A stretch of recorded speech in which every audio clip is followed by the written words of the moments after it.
Baik, kita lanjutkan untuk bagian ketiga dari perkuliahan ini, independence atau kemandirian gitu ya, bisa diartikan.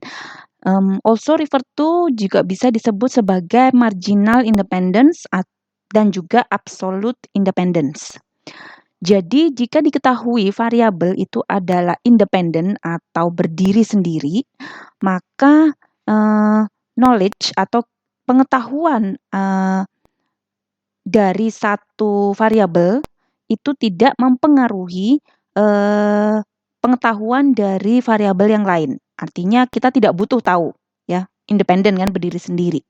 Jadi di sini independence dapat dituliskan sebagai kalau dia proposisi, maka probability dari A jika diketahui B, dan sedangkan kita tahu bahwa kedua variabel kedua proposisi ini tidak saling berkaitan, maka probability-nya walaupun diketahui B ya tetap PA gitu ya.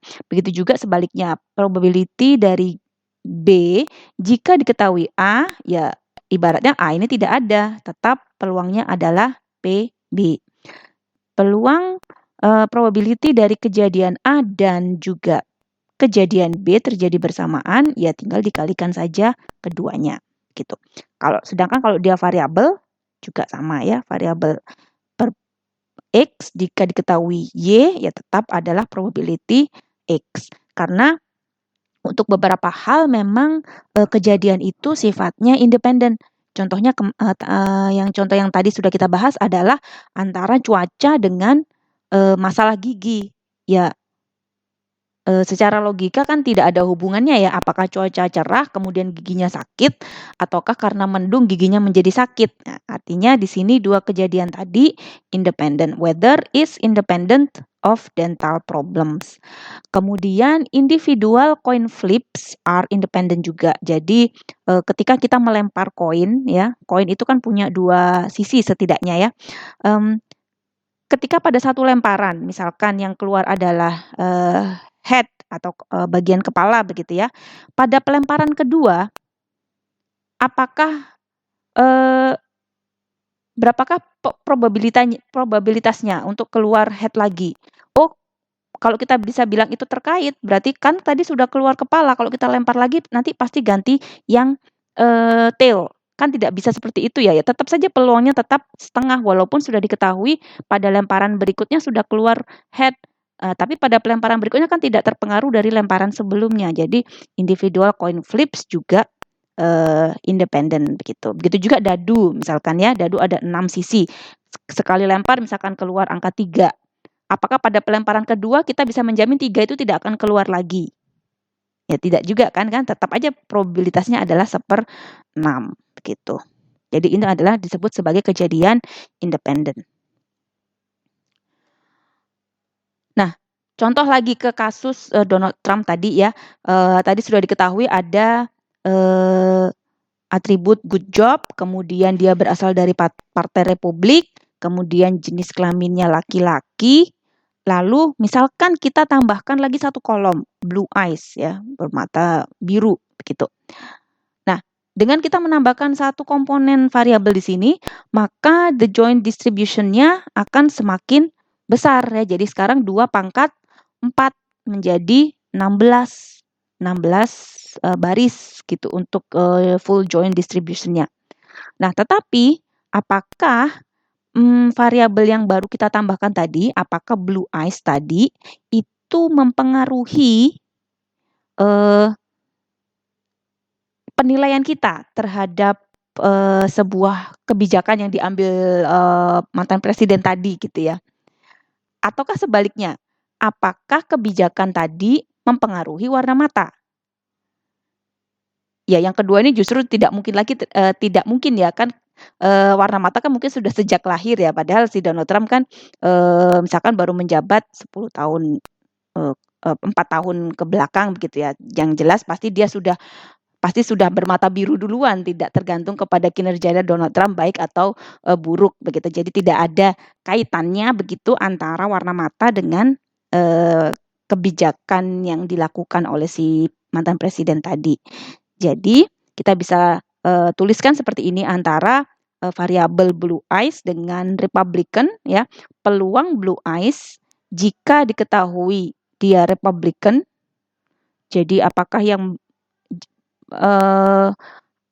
jika diketahui dia adalah pendukung Partai Republik, berapakah probabilitasnya dia memiliki mata biru gitu. Ya dianggap tidak relevan gitu ya. Jadi ya sama saja dengan probability dari mata biru saja secara umum, mungkin dari seluruh populasi penduduk di Amerika Serikat, ya berapa orang yang punya warna mata biru gitu.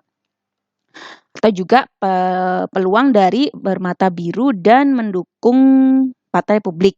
Ya tinggal dikalikan saja peluang dari masing-masing variabel tadi. Nah, dengan mengetahui independensi, independence antara variabel, itu akan membantu kita dalam menyederhanakan rule dan mengurangi informasi pada joint distribution. Jadi kalau kita tahu ada sejumlah variabel yang memang tidak ngefek begitu, ya bisa kita kurangi dari tabel joint distribution kita supaya nanti di dalam perhitungannya akan lebih cepat dan menghasilkan probabilitas yang mungkin lebih tinggi daripada harus mempertimbangkan terlalu banyak faktor yang secara logika mungkin tidak terlalu berkaitan gitu. Jadi itu bisa akan membantu kita untuk mengurangi ukuran full joint distribution. Jadi tidak harus sampai 16 itu tadi. Baik, dari situ kita masuk ke pembahasan tentang Bayes rule. Saya kira ini juga salah satu rumus yang sudah diperkenalkan di statistik ya. Jadi diturunkan dari product rule, aturan produk tadi, bahwa probabilitas dari dua kejadian alfa dan beta itu adalah bisa kita ambil conditional probability-nya tadi ya. Probability dari alfa jika diketahui kejadian beta dikali dengan probabilitas beta. Untuk rumus yang sama, probabilitas alfa dan beta ini juga kalau mau kita balik juga sama sebetulnya. Probabilitas dari kejadian beta jika diketahui alfa dikalikan dengan probabilitas alfa. Nah, dari dua persamaan ini bisa kita setarakan ya, sisi kiri dan sisi kanan karena sama-sama punya nilai P alfa dan beta. Nah, dari sini kita bisa mendapatkan aturan Bayes-nya. Ya, salah satu probability dari beta jika diketahui alfa ini adalah probabilitas dari alfa diketahui beta dikali probabilitas beta dibagi dengan probabilitas dari alfa gitu. Ini adalah rumus Bayes atau aturan Bayes. Jadi sama seperti conditional probability ya. Probabilitas dari sebuah kejadian beta muncul jika kejadian alfa muncul gitu. Probability of beta given alfa atau jika diketahui ada kejadian alfa. Contoh kita selalu paling mudah memberikan contoh seperti ini adalah ke konsep statistik ya. Statistik ini contoh yang paling sederhana dan selalu dipakai ini adalah tentang bola dan kotak begitu. Jadi jika ada 3 kotak ya, given 3 boxes, box 1, box 2 dan box 3. Diketahui box 1 berisi 2 bola merah dan 4 bola biru. Kemudian box 2 berisi 1 bola merah dan 2 bola biru. Kemudian B3 ini 5 merah dan 4 biru. Lalu diketahui juga probabilitas untuk memilih salah satu dari ketiga box tadi tidak sama. Jadi ini given ya, suatu informasi yang diberikan kepada kita tidak sama, artinya bukan sepertigaan possibility-nya, tetapi peluang terambilnya box 1 itu adalah sepertiga, oke, ini mungkin normal.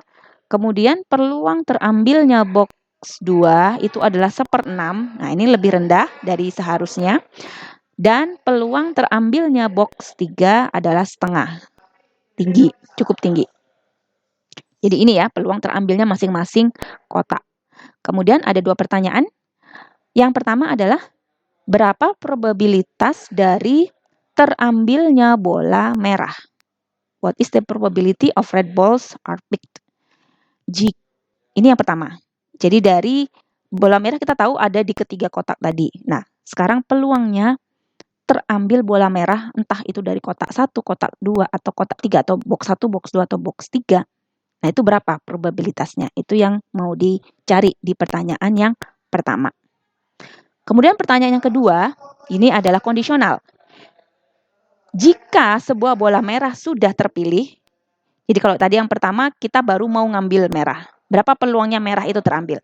Tapi untuk pertanyaan kedua, ibaratnya kita sudah diberikan ada sebuah bola merah di atas meja. Jadi sudah diambil. Jika sebuah bola merah sudah terambil, berapakah probabilitasnya bahwa bola itu berasal dari box 1? Bukan box 2, bukan box 3. Berapakah itu kemungkinannya datang dari box 1? Ini pertanyaan yang kedua. Nah, kita lihat untuk yang pertama dulu. Dari sini diilustrasikan seperti ini ya. Di dalam box 1 ada 2 merah dan 4 biru. Kemudian probabilitas terambilnya box 1 tadi sepertiga. Di box 2, 1 merah dan 2 biru. Peluang terambilnya atau terpilihnya box 2 adalah 1/6. Dan di box ketiga ada 5 merah dan 4 biru. Di mana peluang terpilihnya box 3 adalah setengah. Untuk pertanyaan pertama, what is the probability that red ball is drawn? Berapa peluang bola merah terambil? PR, misalkan ya, probability dari red. Nah, untuk menjawab pertanyaan ini, maka peluang dari terambilnya bola merah itu adalah kita jumlahkan semua. Peluang terambilnya merah di kotak pertama, di box 1 ya, berarti probabilitas terambilnya box 1 dan mengambil merah, ya, terpilihnya box 1 dan mengambil merah, ditambah dengan terpilihnya, ini harusnya B2 ya, terpilihnya B2 dan mengambil merah juga, plus terpilihnya box 3 dan mengambil merah juga. Jadi adalah jumlah dari keseluruhan. Dari sini kita bisa tuliskan lagi, maka peluang dari R itu tadi kita gunakan aturan produk tadi. Ya. Peluang alfa dan beta itu adalah, nah sekarang mau ditulis yang mana? Yang pertama apa yang kedua? Hati-hati terbalik. Karena yang ingin kita diketahui adalah peluang terambilnya merah. Berarti yang ingin diketahui itu yang ditulis di depan. Jadi peluang terambilnya merah, ini adalah peluang terambilnya merah dari, jika diketahui saya memilih box 1, kan gitu ya, bisa kita katakan seperti itu. Jadi peluang terambilnya box, jika saya mengambil box 1, maka berapakah peluang terambilnya merah dari box 1? Kan itu ya. Ya, ini berarti dikalikan dengan peluang terambilnya box 1. Ditambah dengan peluang terambilnya box 2 dikali dengan jika saya sudah mengambil box 2, berapakah peluang terambilnya merah? Ditambah dengan untuk yang box 3. Peluang terambilnya box 3, ya, jika saya sudah mengambil di box 3, berapakah di situ peluang terambilnya bola merah? Ini kita jumlahkan semua. Nah, sudah kita tuliskan rumus seperti ini, tinggal masukkan sesuai angkanya. Jadi peluang terambilnya box 1 tadi sepertiga. Oke. Ini dikali dengan probability dari R jika diketahui dari box 1. Jadi sekarang kita tinggal lihat di box 1 saja. Jadi jika diketahui saya ngambil dari box 1, maka terambilnya merah di sini adalah 2/6 total keseluruhannya, gitu kan. Kemudian untuk yang box 2 juga sama. Peluang terambilnya box 2 ini adalah 1/6 ini. Kemudian dari box 2, berapa peluangnya saya terambil bola merah, ya 1/3 ini.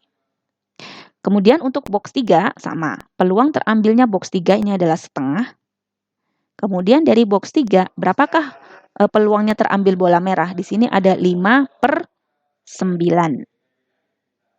Nah, ini tinggal kita kalikan dan jumlahkan semua. Total adalah didapat 4/9. Jadi peluang terambilnya bola merah secara keseluruhan, melihat dari ketiga kotak ini adalah 4/9. Itu untuk pertanyaan yang pertama.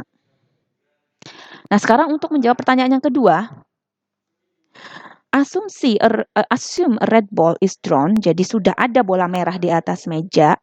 Kemudian Anda diminta untuk menebak berapakah probabilitasnya bola merah tadi berasal dari box 1. Jawabannya bukan 2/6, ya kan? Ya, karena kita tidak tahu apakah bola merah itu tadi hasil ambilan dari box 1. Tapi kita ingin tahu apakah dia berapa probabilitasnya dia dari box 1, karena masih ada merah juga tapi dari box 2, ada merah juga dari box 3. Jadi jawabannya bukan 2/6 ya. Nah, bagaimana cara menghitung itu? Nah, dari kalimat ini kita tuliskan dalam bentuk rumus. Jadi yang mana yang sudah diketahui? Jadi di sini ada 2 informasi. Ada red ball dan ada box 1. Jadi yang mana dari 2 ini yang sudah diketahui? Given-nya. Ya, red ball-nya, ya kan? Assume a red ball is drawn. Jadi kita sudah diketahui ada bola merah. Jadi red-nya itu yang kita taruh di belakang. Karena ini sebagai evidence-nya ya, setelah R ini kejadian, yang sebelah kanan ini kejadian, kita mau menebak berapakah yang di peluang yang di depan ini. Jadi dengan kata lain, jika sebuah bola merah terambil, berapakah peluangnya dia berasal dari box 1. Jadi penulisannya adalah P B1 given R. Dari sini tinggal masukkan sesuai rumus Bayes rule-nya. Jadi PB1R ini adalah PR B1 ya. R diketahui box 1 dikali P B1 dibagi probability dari R secara keseluruhan. Apakah semua komponen ini sudah kita ketahui? Jawabannya sudah. Jadi peluang R jika diketahui B1. Artinya ini apa? Jika kita tahu bahwa kita mengambil dari box 1, berapakah peluang terambilnya bola merah? Ya, itu kan yang diwakili oleh notasi ini. Jadi kan tinggal lihat saja di sini, merah di sini ada 2. Seluruhnya ada 6. Jadi 2/6. Oke, ini sudah terjawab. Kemudian probability dari B1 sudah diberikan juga 1/3. Kemudian probability dari R, ini kan sudah tadi dari pertanyaan pertama ya. Jadi peluang bola merah terambil secara keseluruhan baik dari box 1, 2 ataupun 3 itu adalah 4/9. Tinggal masukkan saja semua sesuai rumus, ketemulah 1/4. Jadi probabilitas dari bola merah tadi berasal dari box 1 itu adalah 1/4 atau 25%. Lebih rendah dari kalau kita ambil rata-rata ya. Kalau kita ambil rata-rata.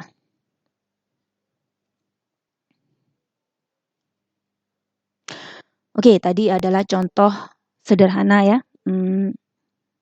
Tidak mewakili contoh di dunia real. Nah, sekarang bagaimana contohnya di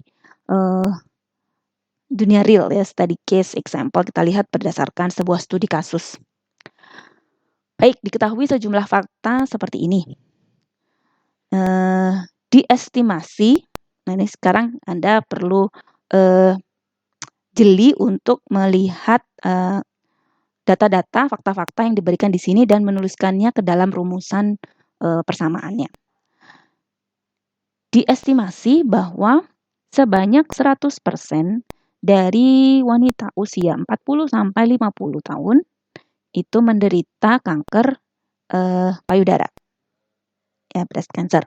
Kemudian itu satu fakta. Lalu fakta yang lain, seorang wanita yang sudah pasti menderita kanker. Jadi kita sudah tahu wanita ini menderita kanker, ya berdasarkan pemeriksaan-pemeriksaan yang lain tentunya.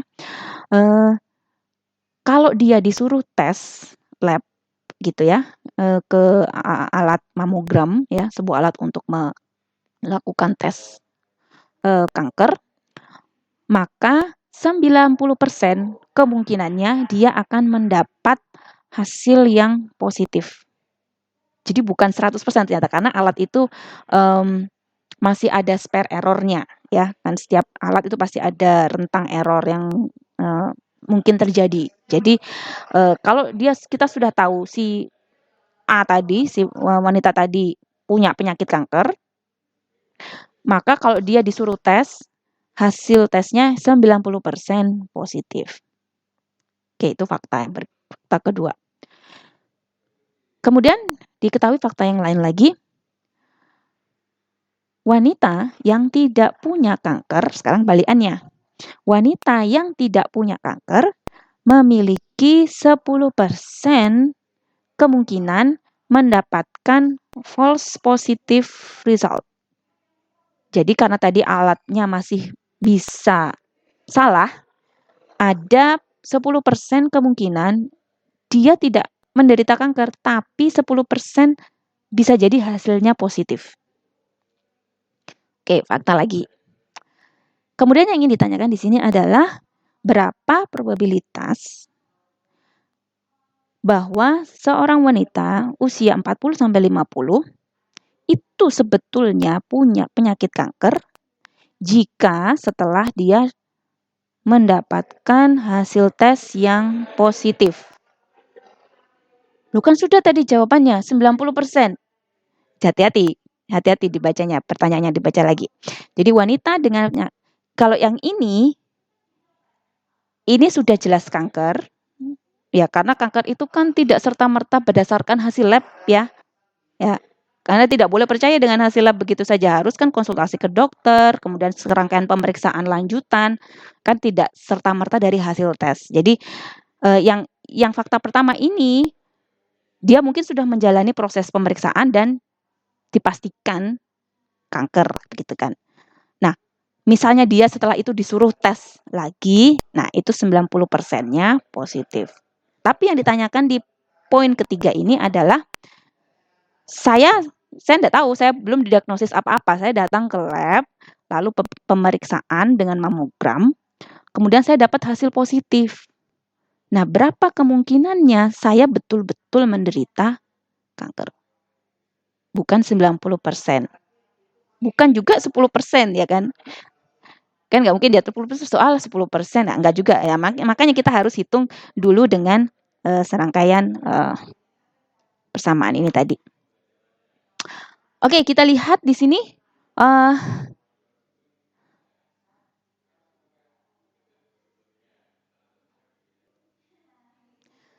Baik, kita lanjutkan. Jadi yang ingin diketahui dari pertanyaan tadi itu adalah ini tadi kan ada 2 kejadian yang didapat di sana. Dia menderita kanker ketika hasil tesnya positif. Jadi mana dulu yang sudah diketahui? Hasil positifnya kan. Jadi hasil positifnya ini kita yang letakkan di sebelah kanan. Kita ingin tahu berapakah peluangnya dia menderita kanker jika diketahui hasilnya positif. Nah, terus cara mendapatkannya bagaimana? Ya, kita lihat dari fakta-fakta yang sudah ada tadi. Ya, poin pertama, peluang dari penyakit kanker itu adalah 1%. Dari mana fakta ini? Ini tadi. 1% wanita menderita kanker payudara. Oke, itu fakta pertama, 1%. Kemudian dari kalimat kedua, wanita dengan kanker memiliki 90% mendapatkan hasil positif. Jadi mana dulu yang diketahui? Kanker dulu baru tes, apa tes dulu baru kanker? Kalau di kalimat ini adalah sudah diketahui kanker dulu, ya kan? Wanita yang sudah didiagnosis kanker, kalau dia tes, maka ada kemungkinan 90% dapat hasil positif. Jadi ini yang kita tuliskan. peluang dia positif jika diketahui dia menderita kanker. Beda dengan yang mau kita cari tadi, ya. Nah, ini adalah nilainya 90% atau 0,9.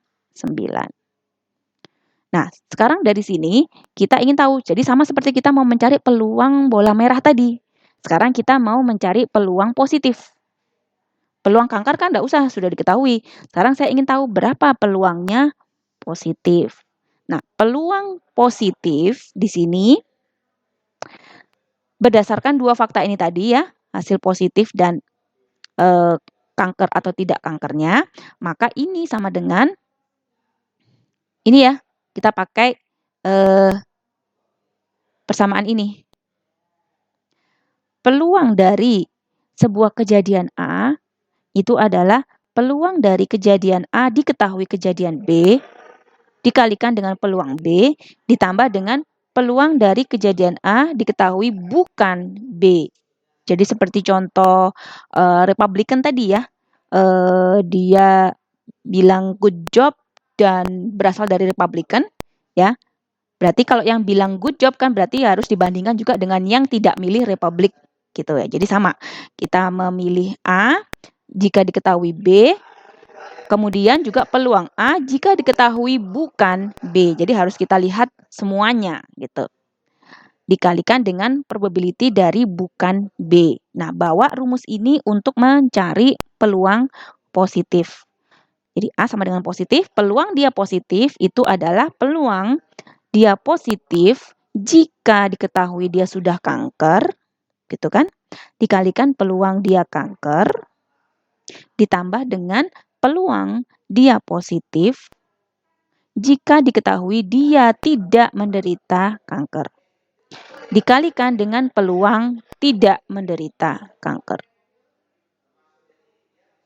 Oke, lanjut kita turunkan lagi. Jadi peluang positif berapa? Peluang positif jika diketahui kanker sudah ada dari known facts ini tadi 0,9 ya kan? Dikali dengan peluang kanker. Peluang kanker juga sudah diketahui 0,01. Oke, ini didapat 0,01 dikali 0,9. Bagaimana dengan yang kedua? Peluang dia positif jika diketahui tidak kanker. Dari manakah data ini didapat? Dari mana? Dari known facts yang kedua. Ini berarti adalah 1 dikurangi 0,9. Ya kan? Karena peluang positif kanker 0,9, maka positif yang tidak kanker ya sisanya kan gitu ya. Dia tidak kanker tapi dapat hasil tes positif. Begitu. Ini juga bisa kita dapatkan dari data ini.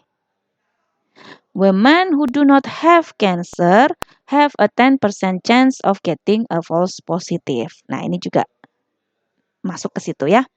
Jadi inilah asalnya dari 0,1.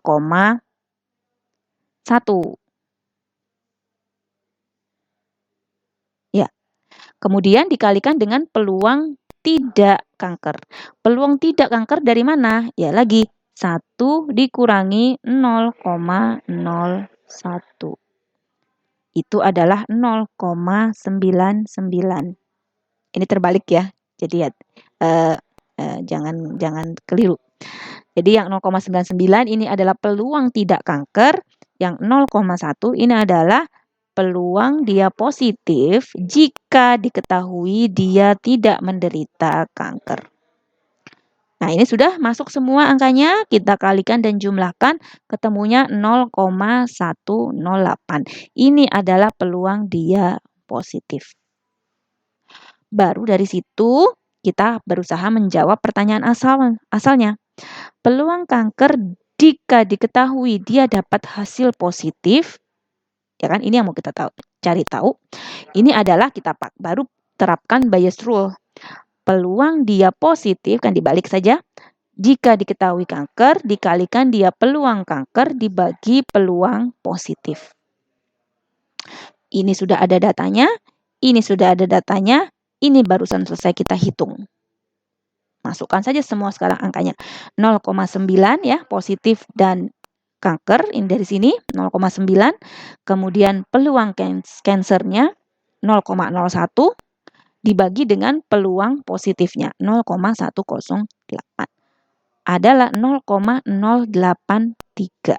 atau 8,3%. Artinya apa? Kembali lagi ke pertanyaan semula.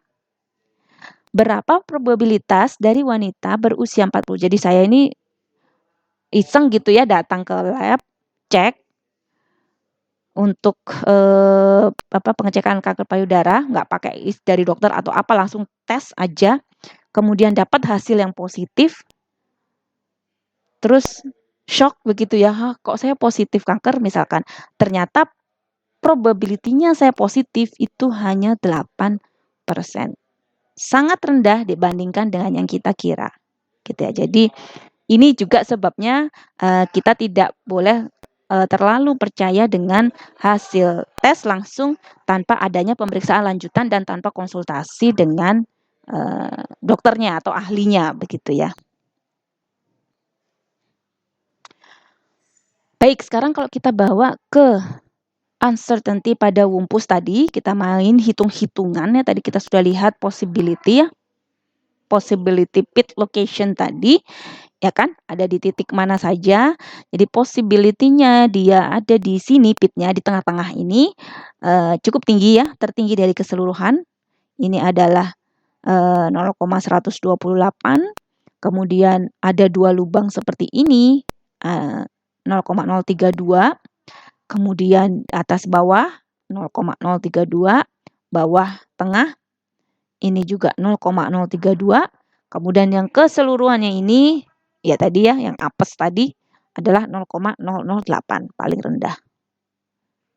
Nah, dari situ kemudian dia mengkalkulasi akhir bahwa 86% kemungkinan lubangnya itu ada di sini. Artinya dia boleh sekarang mengambil risiko tadi ya, karena chance-nya cukup rendah ya, risikonya cukup rendah di sini 31%. Nah, jadi silakan milih mau jalan ke atas atau jalan ke depan. Begitu keputusannya. Baik, sisa slide ini adalah untuk latihan. Jadi silakan Anda bisa kerjakan untuk mempertajam lagi materi yang sudah didapatkan pada pertemuan kali ini. Jadi yang exercise 1 ini saya kira hanya penulisan definisi saja ya, berdasarkan kalimat Anda sendiri, jelaskan yaitu tadi beberapa istilah. Kemudian di exercise 2 ini ada latihan soal untuk perhitungan conditional probability ya. Sekarang studi kasusnya adalah taksi, perusahaan taksi. Kemudian exercise ketiga ini juga masih menerapkan Bayes rule. Ya, ada beberapa fakta yang diberikan di sini. Coba silakan dikerjakan untuk bisa menjawab poin-poin pertanyaan yang ada di bagian kedua. Baik, perkuliahan selesai. Terima kasih. Wassalamualaikum warahmatullahi wabarakatuh.